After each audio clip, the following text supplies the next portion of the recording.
programa Curtindo São Paulo aqui na Flix TV. Dê um play na sua TV.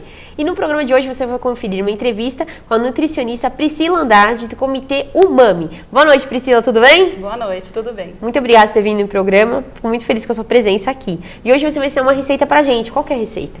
A receita é brusqueta. Gostoso, hein? E quem vai conferir essa receita, você em casa, pegue lápis, papel na mão, anota direitinho os ingredientes que daqui a pouquinho ela vai ensinar pra gente. E hoje você vai contar um pouquinho mais do Comitê Umami e também o que é o umami na parte nutricional. Conta pra gente, Priscila. Boa noite, Boa Suzana. noite. Muito obrigada pela presença. Na verdade, o umami é um gosto que a gente reconhece na nossa língua. Tá. Então, nós temos, na verdade, 5 gostos na natureza. 4, que a gente já está bastante acostumada a reconhecer, né? Que é o doce, o salgado, o azedo e o amargo. E nós temos o umami também. O umami, na verdade, ele foi descoberto há mais de 100 anos. Ele foi descoberto em 1908. Só que ele só foi reconhecido cientificamente no ano de 2000. Então, no ano de 2000, alguns estudantes na Universidade de Miami conseguiram identificar um receptor na nossa língua que identifica o gosto umami. Assim como a gente tem receptor na língua que identifica, estamos ingerindo alimentos doces ou salgados, existe um receptor específico para esse gosto umami. Legal. E a gente vai ver através de um vídeo explicando didaticamente o que é esse umami que a gente tem tanta dúvida. Vamos dar uma olhada? Atenção para o toque de 5 segundos.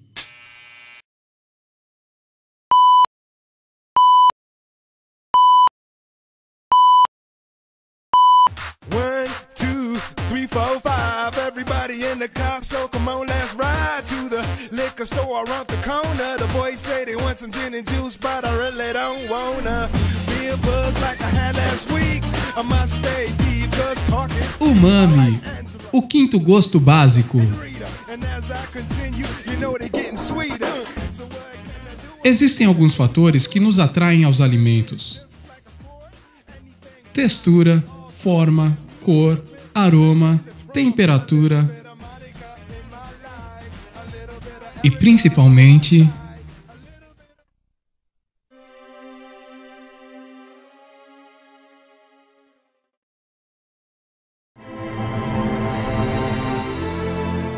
o gosto.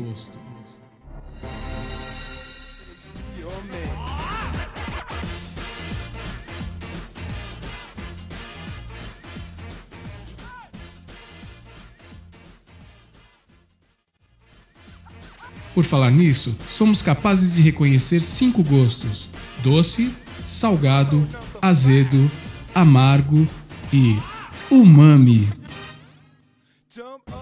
O umami é o quinto gosto básico encontrado nos alimentos. E onde encontramos o umami?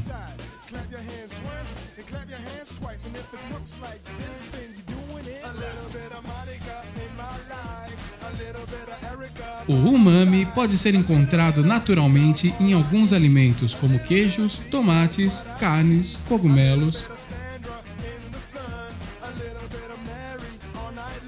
Mesmo sem você saber o que é umami, ele já faz parte da gastronomia mundial há muito tempo.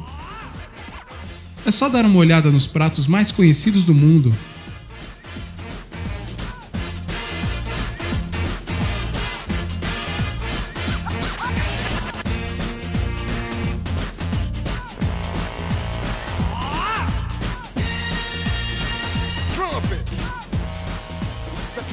Agora você já sabe que existem 5 gostos.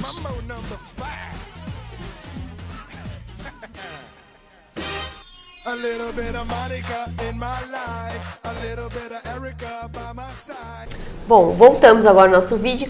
É fácil, né? Através desse vídeo ficou mais claro, né, Priscila? Fica, sabe, Suzana, que quando a gente fala dos 4 gostos que a gente já estava acostumada a reconhecer desde a infância, quando a gente fala de umami, é só você pensar que ele é reconhecido através de alimentos que são fontes de proteínas ou também de aminoácidos livres. Então, da onde vem o umami, né? O umami, ele é reconhecido através de alimentos que tenham glutamato, inosinato e guanilato. Que são essas substâncias? Essas substâncias são substâncias que estão presentes em todos os alimentos e no nosso organismo também. Então, quando a gente fala de um alimento doce, logo a gente liga a um alimento fonte de carboidrato, de açúcar, né?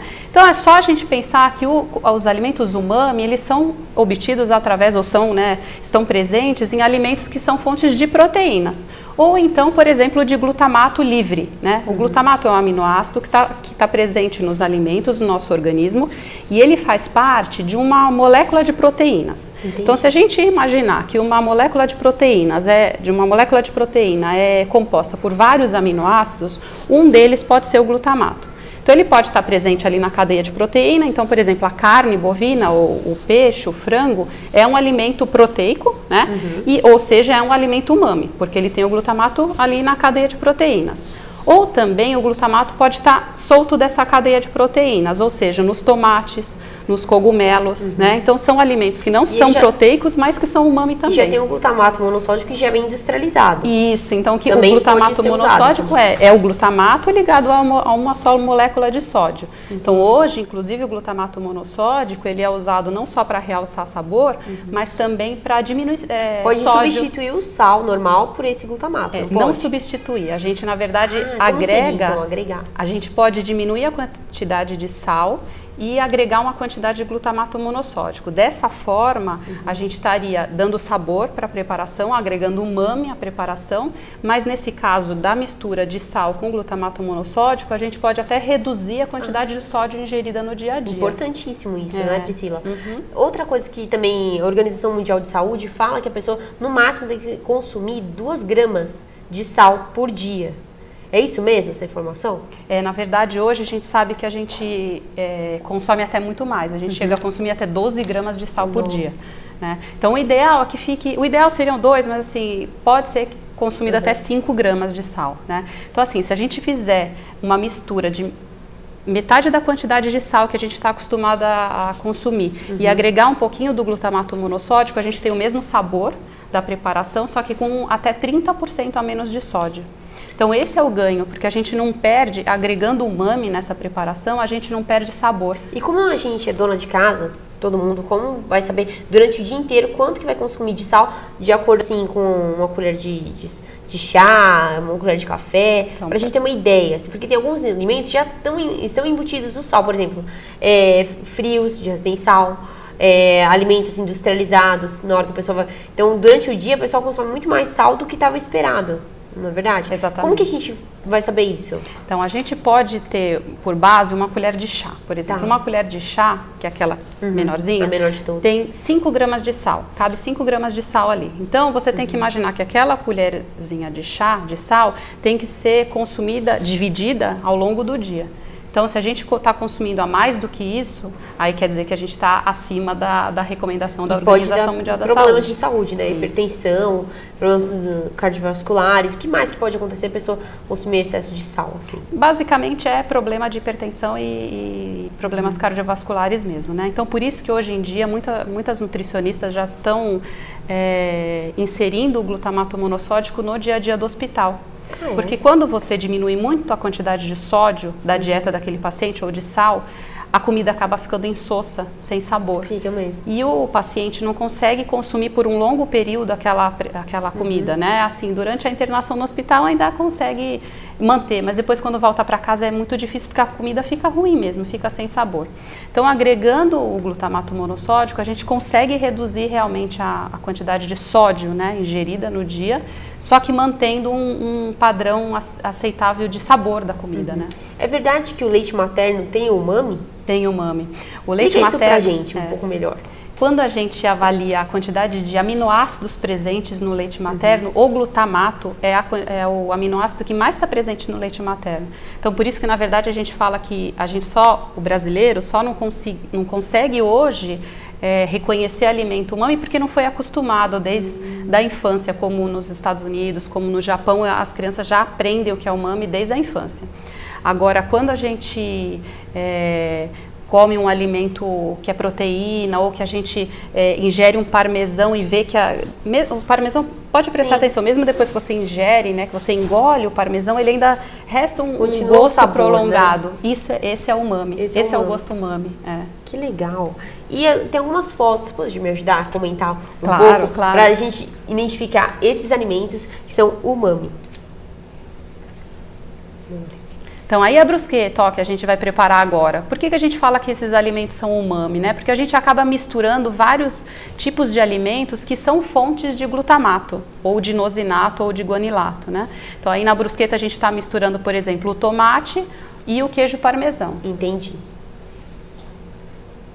Aí é um espaguete que tem um molho de cogumelos e algas. As algas também são alimentos riquíssimos em umami, né? Olha, Só que a gente gosta de mostrar também não só os alimentos japoneses, mas alimentos que sejam brasileiros, para a gente não acabar pensando que o umami só é encontrado naquela culinária oriental, né? Mas aí a mistura tanto tomate, né? Um molhinho de tomate com alga e cogumelo. Estão no site da... Todas as receitas estão no site, Suzana. A gente testou todas as receitas. portalumami.com.br lá. Isso. Aí são os alimentos, alguns alimentos que são fontes de umami, olha lá. Então o glutamato, né, encontrado na alga kombu, o inosinato no peixe bonito seco, né, que é um peixe desidratado, e o guanilato nos cogumelos. Aí o acarajé, né? Então por isso são algumas receitas que a gente pode dar exemplos no Brasil todo que são fontes de umami mesmo. Por que o acarajé? Porque a base da massa do acarajé é o feijão fradinho, e o feijão ele é um alimento rico em umami. A queijadinha, porque a base da queijadinha é o queijo parmesão, né? Então a gente acaba, quando a gente come a queijadinha, além do gosto doce, a gente sente o gosto umami também. Do queijinho. Isso. Parmesão. Aí a moussaka, que é um alimento também que é... É uma berinjela isso, né? É como se fosse uma lasanha de berinjela, né? Interessante. Então, Tem na verdade, por que a também. gente fala que é umami? Porque o molho é molho à bolonhesa. Então, na verdade, você está misturando o tomate com a carne bovina e isso acaba dando mais o sabor. extensifica o gosto umami, exatamente. Aí fora aquele parmesão que a gente sempre coloca no final, né?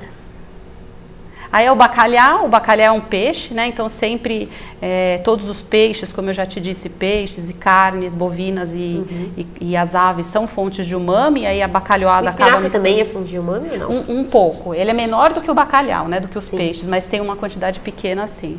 E aí nessa bacalhoada a gente mistura tomate também.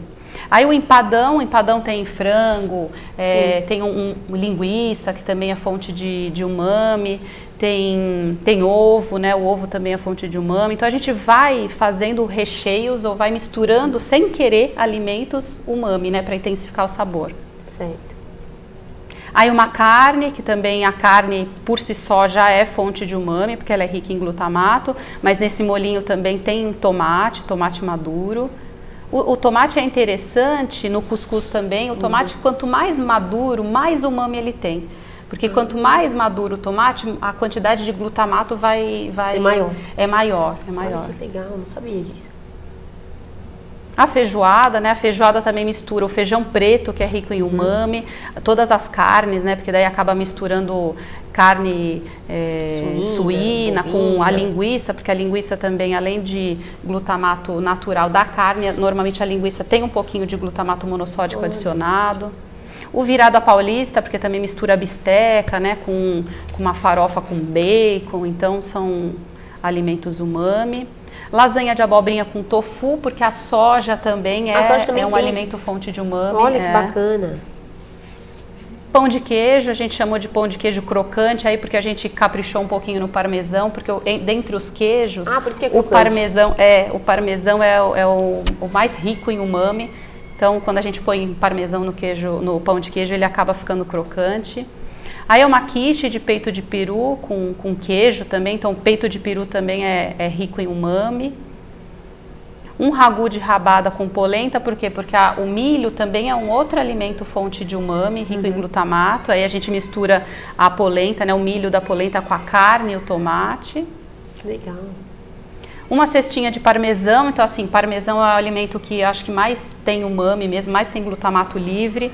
Então a gente faz essa cestinha para servir a salada. A cestinha é de queijo parmesão. É de queijo parmesão. Muito legal.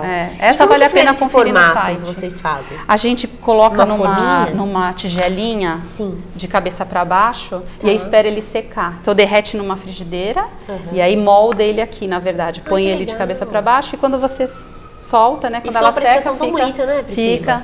É um detalhe que faz toda a diferença. Né? Pizza, né, de 4 queijos, porque daí não tem o que falar, é uma mistura de queijos. De sabores. Mais o tomate, né, que a base é molho de tomate. E aí tem algumas informações do site também. O site é interessante, quem quiser mais informações sobre o umami, o endereço é www.portalumami.com.br.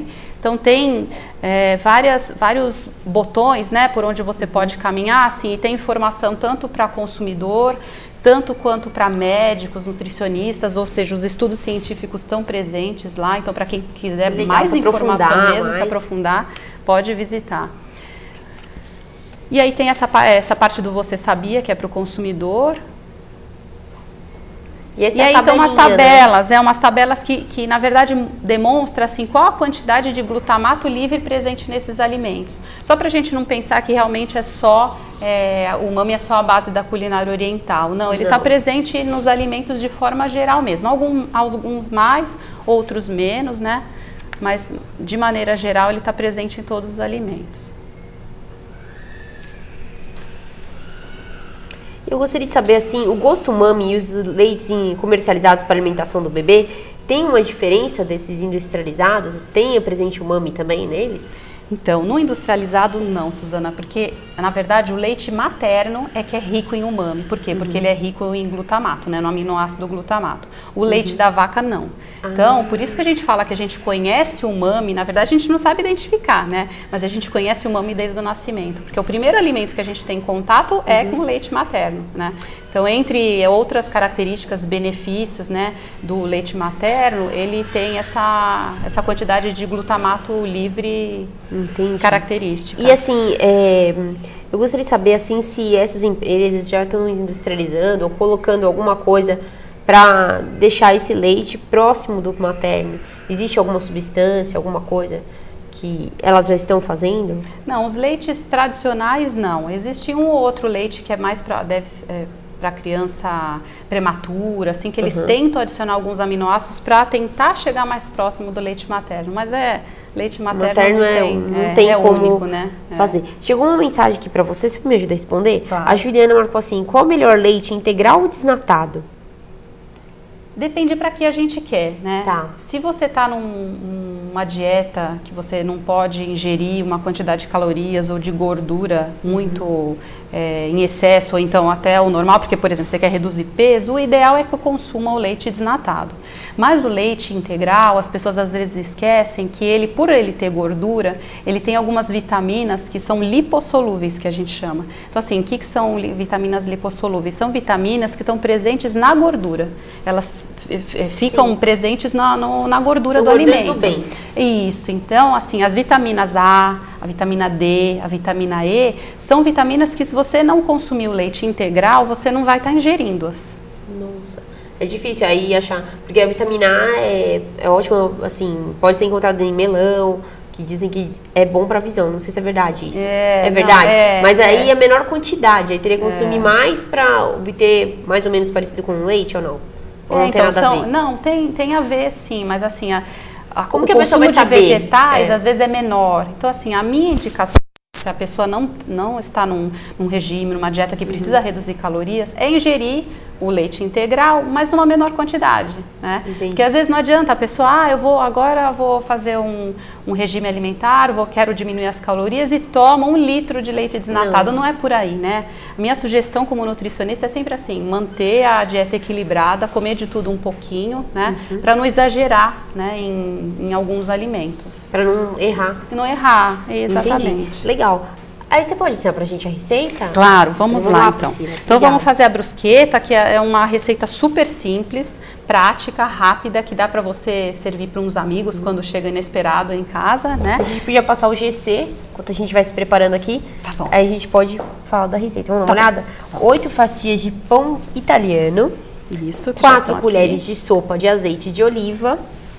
Um tomate médio, sem pele, sem sementes e picadinho. Isso. 10 folhas de manjericão picadas. 50 gramas de fatias de mussarela e uma colher de chá de sal. Isso.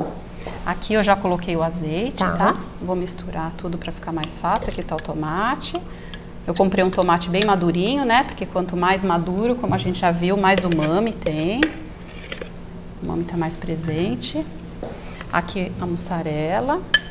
Na verdade, eu misturei esses dois queijos, Suzana.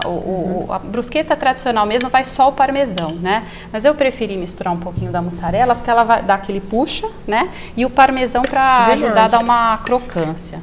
Essa receita também tá no site. Quem quiser entrar no site da Umami é fácil, né? Portal umami.com.br. Lá, /receitas, você consegue localizar essa receita passo a passo. E no nosso GC também apareceu aí mais informações facinho aí pra fazer, né? Isso. Quem não tiver pão italiano, pode ser um pão francês ou não? Precisa?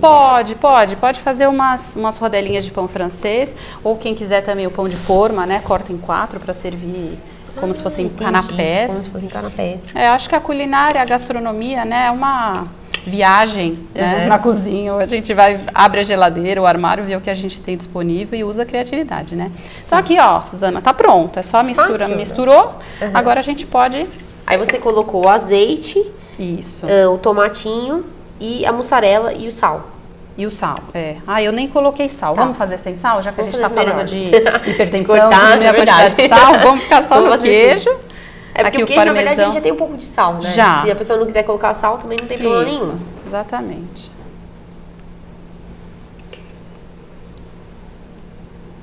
E o pão italiano você fatiou mais ou menos 1 centímetro, assim, esse daqui já veio até, até fatiado, mas legal. Tá vendo? É um dedo, né? Se você comprar um pão que não venha fatiado. Ai, que prático, já tem fatiado já? Esse daqui já veio fatiado. Facilitar a nossa vida, né? Com certeza.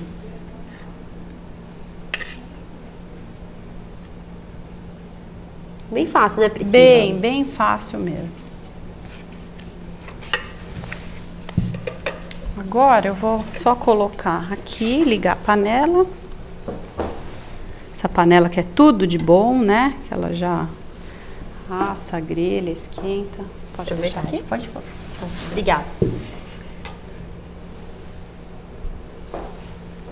Se a gente quiser levar ao forno também pode, né? Daí depende da disponibilidade de casa. Normalmente as pessoas colocam numa assadeira e colocam no forno mesmo. Aí precisa untar a assadeira ou não? Não precisa, porque o pão italiano ele já é meio durinho, né? Não vai grudar, não. Aqui eu vou tampar para derreter mais rápido.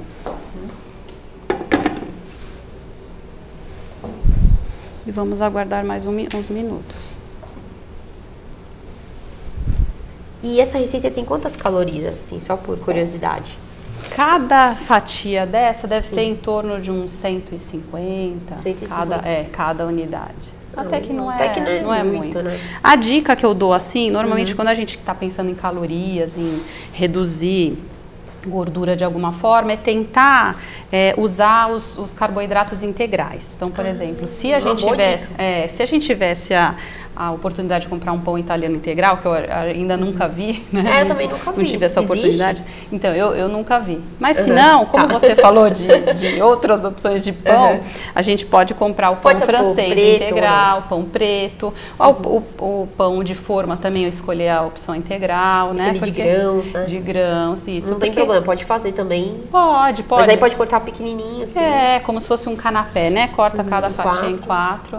Porque daí fica bonito e fica mais saudável. Então, e para criança pode, assim, ser pão normal? Pode ser esse italiano também? Não tem restrição? Não tem restrição alguma, ainda mais para a criança, né? Agora, o que eu acho interessante da criança é você já ensiná-la a consumir alimentos saudáveis, logo cedo. Porque depois, quando a gente cresce, adulto, é muito mais fácil mudar o hábito. Então, hoje, o que eu faço com os meus filhos? Já ofereço todos os tipos de legumes. Quando tem que oferecer um pão, eu procuro oferecer o pão integral, porque daí já vira hábito. Né? Aí ela já está acostumada já acostuma com alimentos mais saudáveis. E eu queria saber, assim, qual que é a diferença, falando essas coisas integrais, do arroz integral e do arroz tradicional? Então, Então, o arroz integral, ele tem muito Pra mais... criança, assim, né? Muito mais vitaminas e minerais, né? Então, qual que é a diferença do arroz integral para o arroz branco? O arroz branco, que a gente chama de arroz polido, ele sofre realmente polimento, como se fosse polimento do grão. O arroz integral é o grão inteiro, né?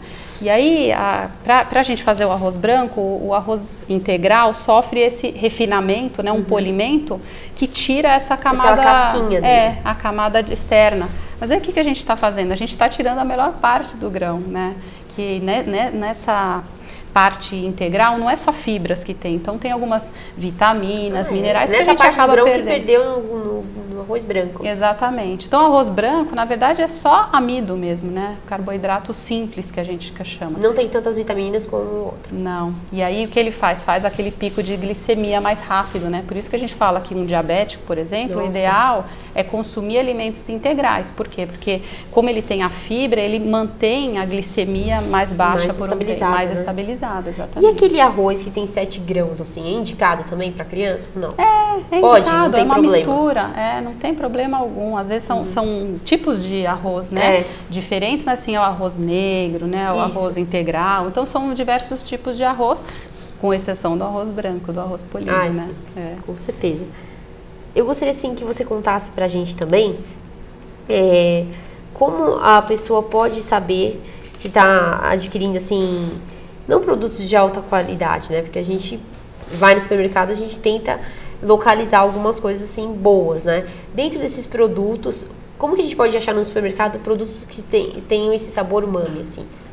Então, na verdade, buscar alimentos que sejam fontes de proteína ou que a gente saiba que tenham o glutamato livre, como eu já disse industrializados anteriormente, não, né? produtos industrializados é difícil achar.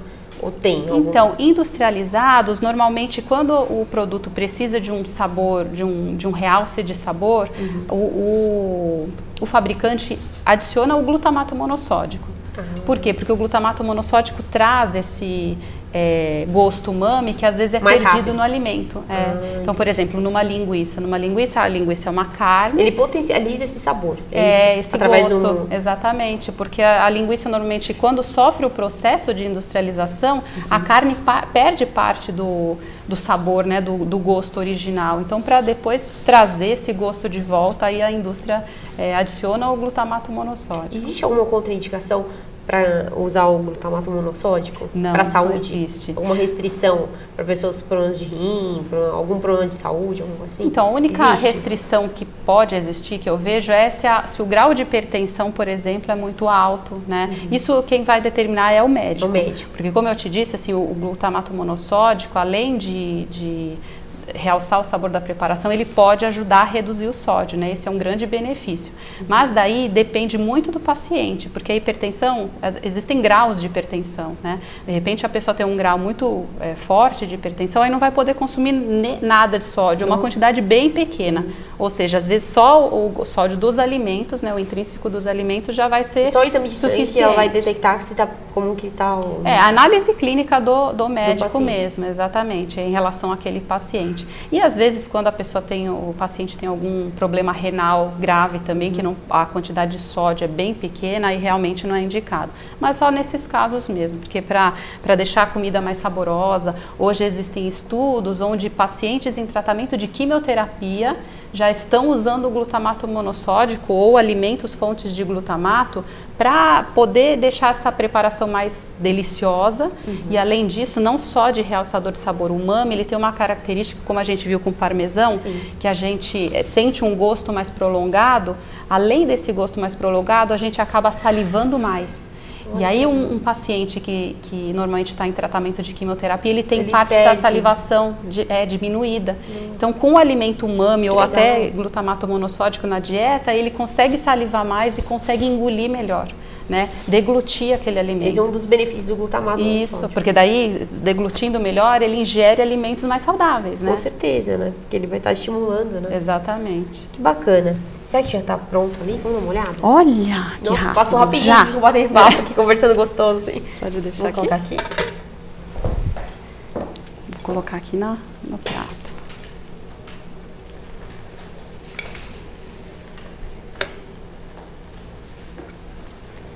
Desligar a panela.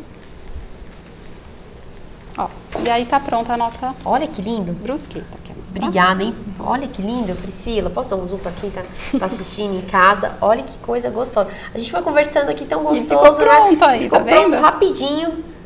Então Olha aqui, só para reforçar, Sim. a gente está misturando o tomate, que é fonte de glutamato, fonte de umami, o queijo parmesão. Então, na verdade, a gente está desenvolvendo uma receita umami, né? Se a gente fosse classificar o que é essa receita, potencializar o umami, exatamente. Olha, chegaram várias mensagens, você me ajuda a responder? Claro. A Simone, do Rio Grande do Sul, perguntou assim, parece ser muito fácil a receita, né?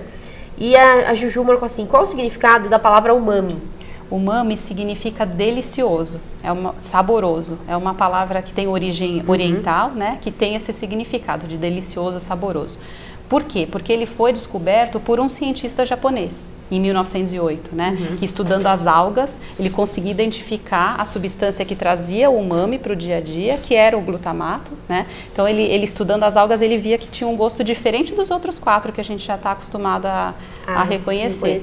E aí, ele a partir dessa experiência, ele isolou o glutamato e viu que aquela substância trazia o umami. Recentemente, essa pesquisa foi aceita, e a partir assim, daí, vários estudos foram feitos e finalmente em 2000 reconheceu-se o receptor na língua para o umami específico. Demorou para reconhecer, Demorou, né? O Felipe falou assim, mas que gosto tem o umami? Então, o gosto de todos esses alimentos que a gente falou até agora. Só que existem 2 características principais do umami que faz com que a gente reconheça o umami naquele alimento. Então, a primeira é que a gente mastiga, imagina mastigar um pedacinho de queijo parmesão, mastiga, mastiga, mesmo depois de engolir, a gente ainda sente aquele gosto prolongado na língua. Esse é o umami, uma característica. O segundo é que a gente saliva mais mesmo quando a gente consome um alimento umami. Então, quando a gente engole o queijo parmesão, a gente percebe que a gente ainda continua a salivar. Por isso, até a característica principal para tratamento de quimioterapia, né? A Carol perguntou assim, existe uma bebida umami? Exemplo, café? Então, o café, as pessoas estão estudando o café, porque alguns estudiosos garantem que tem umami ali, né, que tem o glutamato, mas ainda não foi comprovado cientificamente, não. Priscila, adorei sua presença aqui, volte mais vezes para contar mais novidades pra gente, tá bom? E se você quiser deixar um recado, fique à vontade. Imagina, eu só queria agradecer a presença, é sempre bom compartilhar informação com a população brasileira. Muito obrigada. Obrigada, Priscila. Obrigada a todos os internautas pela interatividade aqui no Coutinho de São Paulo, da Flix TV. Quarta-feira que vem, às 21 horas, mais novidades para vocês. Super beijo e até lá!